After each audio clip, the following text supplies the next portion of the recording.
Номер 6 мектеп гимназиясының қазақ тілі мен әдебиеті пәнінің мұғалімдері Дәулетбаева Гүлвира Самат қызы, Дүйсенбиева Раушан Төлеген қызы.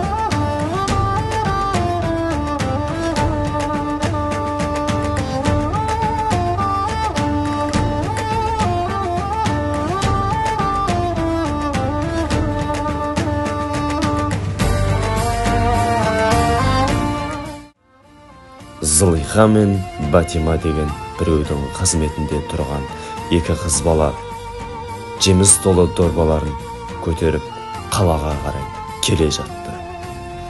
Зылиха ахлеп, ухлеп, шаршадым деп, Батима күліп әзілдесіп келе жатады.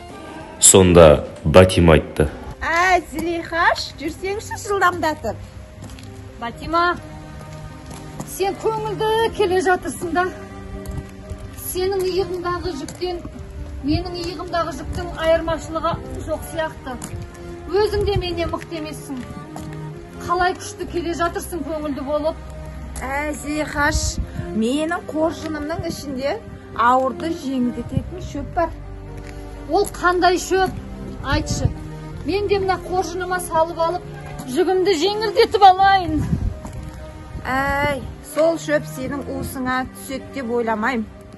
Ол шөптің аты сабыр. Қорыта айтқанда, бұл мысалдан түйетініміз: сабыр түбі сары алтын екенін ұмытпай, әрқашан сабыр сақтап жүру керек. Оқушы бойына да осы қасиетті дарыта білуіміз қажет.